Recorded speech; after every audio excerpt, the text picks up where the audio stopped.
प्रेम से बोलिए अम्बे माता की जय, जगत जननी माता की जय, सच्चे दरबार की जय। तो गुरु भाई बहना, मैं एक नवरात्रि व्रत कथा सुनाने जा रही हूँ। इस कथा को पूरा सुनिए और रहस्य जानिए। आदि नहीं, आदि सुनने में माता रानी का अपमानित होती है और पूरा सुनने में ज्ञान होती है। माता रानी कृपा करते हैं, दया बरसाते हैं, पुत्रों की रक्षा करते हैं, सुहाग की लंबी आयु होती है, घर में अन्न धन की वृद्धि होती है। इसलिए कथा को पूरा सुनिए और रहस्य जानिए। जय माता रानी, जय अम्बे माता। दीदी, बहुत समय पहले की बात है। एक गांव में एक ब्राह्मण थे और उस ब्राह्मण का एक कन्या थी। जो ब्राह्मण की कन्या थी वो 12 वर्ष की थी, बहुत सुंदर थी। जो ब्राह्मण थे, ब्राह्मण प्रतिदिन मां दुर्गा के पूजा पाठ करते थे और पूजा पाठ करके उसके बाद ही भोजन करते थे। लेकिन जब ब्राह्मण पूजा करने बैठते थे तो पूजन के समय उनकी पुत्री अपने पिता को फूल, फलहरियां, पूजा के थाल सजा कर दिया करती थी।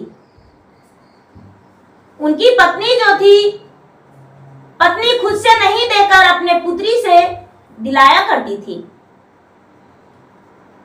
एक दिन का बात है कि नवरात्र चल रहा था और सर्दीय नवरात्र, आश्विन मास यानी कुआर महीना, आश्विन महीना कहिए, जो भी कहिए दीदी, आश्विन महीना चल रहा था, नवरात्र चल रहा था। शुक्ल पक्ष तृतीया के दिन था और ब्राह्मण जो थे, ब्राह्मण पूजन पर बैठ गए और अपने पुत्री को पुकारने लगे, अरे फूल लाओ, अभी तक तुम फूल नहीं लाई हो। लेकिन जो ब्राह्मण की बेटी थी वो अपने सहेलियों के साथ खेलने चली गई। जब खेलने चली गई तो ब्राह्मण क्रोध में आकर, गुस्से में अंगार होकर और जोर जोर से आवाज देने लगे। तभी ब्राह्मणी जो थी अपने पुत्री को आवाज दी। पुत्री जो थी अपने सहेलियों के साथ खेल रही थी, आई और कहने लगी, पिताजी क्या हुआ? ब्राह्मण बड़े गुस्से में नाराज होकर कहने लगे कि अभी मैं तुम्हें श्राप देता हूं, अभी मैं तुम्हें दंड देने को लिए बुलाया हूं। जब मैं पूजन के समय पूजा कर रही थी उस समय तू कहां गई थी? ब्राह्मण की कन्या बोली, पिताजी मैं नादान हूं, अपने सहेलियों के साथ खेलने गई थी। लेकिन पिताजी आप तो एक बुद्धिमान है, आप मुझे श्राप कैसे दे सकते हैं? आप तो मेरे पिता हैं। ब्राह्मण कहने लगे कि अब तुम्हें कोई यहां क्षमा नहीं मिलेगा। हम तुम्हें श्राप देते हैं कि तुम्हारा ब्याह एक कोढ़ व्यक्ति से होगा और ब्याह करके तुम्हें राज से निकाल देंगे। ब्राह्मण की पत्नी जो थी सीने में मुक्का मार के रोने लगी और कहती है कि हे स्वामीनाथ, आप ऐसा श्राप अपने ही पुत्री को कैसे दे सकते हैं? आप ऐसा बात कैसे बोल सकते हैं? मेरा पुत्री तो बच्ची है, नादान है, लेकिन आप तो ज्ञानी पुरुष हैं, आप मेरे पुत्री को ऐसे नहीं कर सकते हैं। ब्राह्मण कहते हैं कि जिस धनुष से बांस निकल जाता है वो लौट नहीं सकता है, मुख से जो निकल जाता है वो वापस नहीं आता है। मैंने जो कह दिया वो कह दिया, मेरा कहना अटल ही रहेगा। ब्राह्मण की पुत्री बोली, ठीक है पिताजी, आपकी जो श्राप है वो हम सलाखों को ऊपर ले रहे हैं।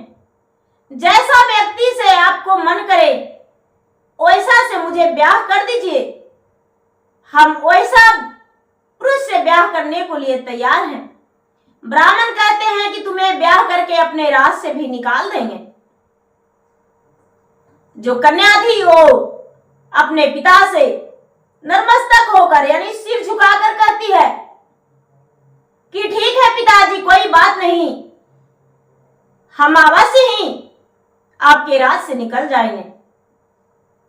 जो ब्राह्मण थे एक कोढ़िया वर ढूंढ कर ले आए और उसी से अपने कन्या को विवाह कर दिए।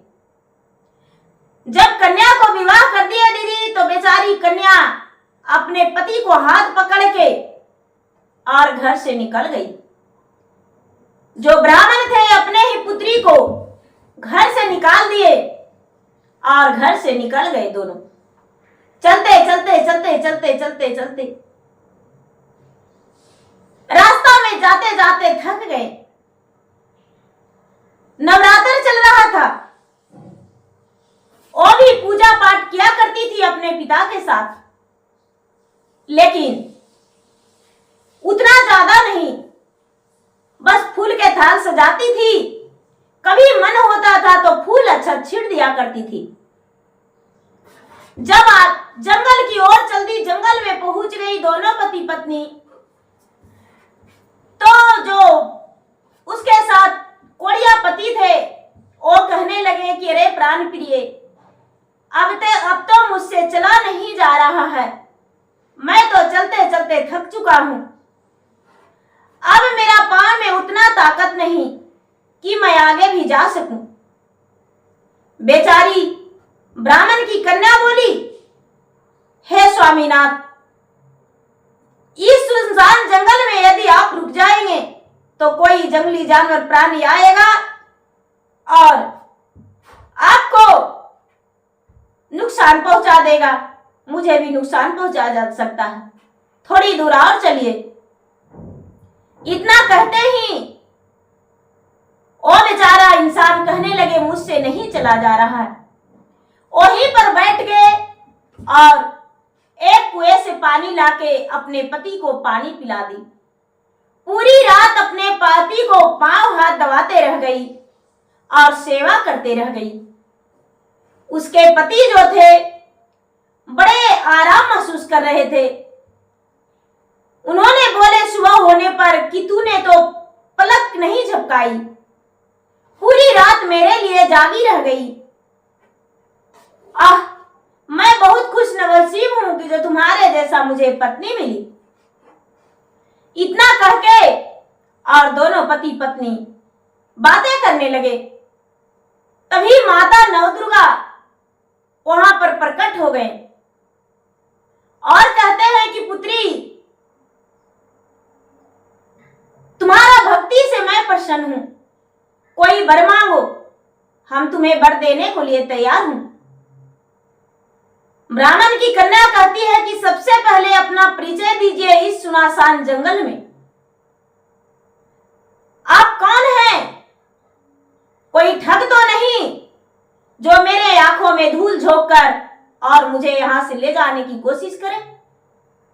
माता दुर्गा कहते हैं कि नहीं पुत्री, मैं कोई ठग नहीं हूं, बस माता हूं और तुम्हें दर्शन दिया हूं, तेरा भक्ति से प्रसन्न हूं मैं। ब्राह्मण की कन्या बोली कि मैंने तो कोई ऐसा भक्ति नहीं किया हूं जिससे आप प्रसन्न हो सकते हैं। माता कहने लगे कि अरे पुत्री, तू नहीं जानती हो, तूने पिछले जन्म में एक शिकारी की पत्नी थी और तुम्हारे जो पति थे वो शिकार किया करते थे और तुम उनका पत्नी थी, लेकिन एक दिन तुम्हें किसी कारणवश शिकार नहीं मिला और तू भूखी रह गई। तुम्हारे पति दूसरा दिन भी शिकार मारने गए लेकिन शिकार नहीं मिला। 9 दिन तक लगातार तुम्हें कोई भोजन नहीं मिला। और सिर्फ तुम जल पीकर ही दोनों पति पत्नी रह जाया करती थी। तुम्हारा नवरात्र व्रत संपन्न हुआ था। जब अष्टमी का दिन बीता था तो तुम लोगों को देखकर लोगों के साथ मंदिर चली गई थी कि मंदिर में मुझे कोई प्रसाद मिल जाएगा तो ही ग्रहण करके और अपना भूख मिटा लेंगे।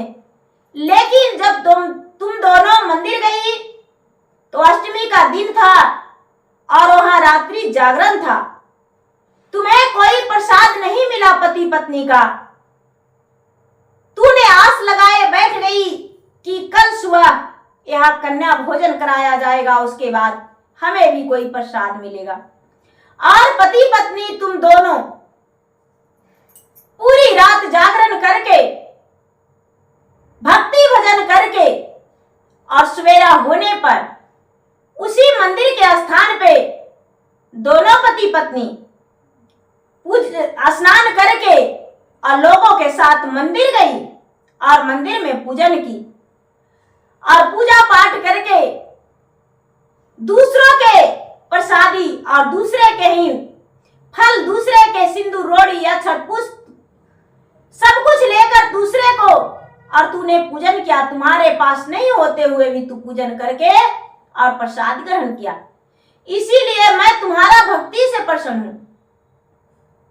मांगो पुत्री, कोई वर मांगना है तो मांग लो। ब्राह्मण की कन्या कहती है कि हे माता, आप यदि इतना शक्तिशाली हैं तो मेरे पति का कोढ़ ठीक कर दीजिए। भला और इससे ज्यादा क्या मांग सकते हैं। कहते हैं कि ठीक है मस्तु, तुम्हारा पति का कोढ़ ठीक हो जाएगा। और इतना कहते ही माता अंतर ध्यान हो गए। अंतर ध्यान हो जाने के बाद देखती है कि इसका पति का बिल्कुल काया निर्मल हो गया, सुंदर काया हो गया। वो तो बड़े सुंदर राजघराने का एक महान पुरुष थे। उनका घर जो था एक राजघराने के पुत्र थे। उनका पिता एक बहुत बड़े राजा थे। वो अपने कंचन शरीर पाकर और खुश हो गए। खुश होकर और कहते हैं कि अरे सुंदरी, हे प्राण प्रिय, अभी तुम मेरे साथ चलो, हम तुम्हें अपना घर ले जाएंगे। ब्राह्मण की कन्या जो थी कहती है कि क्या स्वामीनाथ आपका घर भी है। उनके पति कहते हैं कि हाँ, मैं एक राजा का पुत्र हूं। मेरा जन्म एक राजघराने में हुआ है, लेकिन मेरा शरीर में कोढ़ हो गया था। इसी कारण मैं अपने पूरे घर को त्याग कर, परिवार को त्याग कर और दर दर भटक रहा था। उनकी जो पत्नी थी ब्राह्मण की कन्या, अपने पति को हाथ धर ली और आगे आगे उसके पति, पीछे से ब्राह्मण की कन्या अपने ससुराल चली गई अपने पति के साथ। जब ब्राह्मण की कन्या अपने पति के साथ अपना ससुराल गई तो उसकी सास ससुर बाहर दरवाजे पर बड़े उदास मन से बैठे हुए थे। जब अपने बेटे और बहू को उसके सास और ससुर देखे तो अपने पति से कहते हैं, लोगों से कहते हैं कि अरे आज तो मेरा बहुत बड़ा खुशी का दिन है। आज देखो मेरे घर कौन पधारे हैं, मेरा खोया हुआ पुत्र। मैं तो सोच रहा था कि मेरा बेटा पता नहीं कहां चला गया, कैसे रह रहा होगा, लेकिन मेरा बेटा तो कंचन और निर्मल शरीर लेकर आया है, सुंदर काया लेकर आया है। हे भगवान, मेरे पुत्र को रक्षा किया। हे माता रानी। जब बेटे और बहू अंदर गए तो उस दिन अष्टमी का दिन था। राजा रानी दोनों अपने बेटे बहू के साथ अष्टमी व्रत पूरा किए, माता का पूजन किए और पूरी रात जागरण किए। सुबह होने पर हवन किए, हवन करके पूजन करके, हवन करके और कन्याकुमारी का भोजन कराए, ब्राह्मणों को दान दिए। जो ब्राह्मण की कन्या थी उसका सुखी जीवन बीता, उनका जीवन में कोई कमी नहीं। और दूसरे को सीख देने लगी कि माता को पूजन करने से कभी लोग दुखी नहीं रहते हैं। मैं तो अपने पिता को थाल सजाया करती थी और मेरे पिताजी श्राप दे दिए थे, लेकिन मेरा श्राप तो थोड़ी देर के लिए ही लगा और भगवान मुझ पे विराजमान होकर, मुझ पे कृपा करके और मेरे पति को निर्मल काया बना दिए। तो दीदी, भगवान के भक्ति करने में लोग कहते हैं कि दुख होता है, लेकिन ये सब हम नहीं मानते। भगवान के भक्ति करने में जो ज्यादा बड़ा होता है वो छोटा होकर गुजर जाता है। लोग को पता नहीं चलता है कि हम ये व्रत किए हैं, पूजन किए हैं, इसलिए ये छोटा होकर गुजरा। लोग कहता है ऐसा करने से मेरे साथ ये घटना हुआ, लेकिन वैसा नहीं होता है दीदी। यही होता है कि जो हम किए उसी के कारण थोड़ा सा आया और सर के ऊपर होकर चला गया, मेरे पास ज्यादा भयानक बन के नहीं आया। तो इसलिए कोई भी पूजा पाठ करने में थोड़ा सा भी हिचकिचाहट नहीं होना चाहिए। पूजा पाठ करना चाहिए, मन से करना चाहिए, दिल से करना चाहिए और लगन से करना चाहिए। तो प्रेम से बोलिए हमें माता की जय।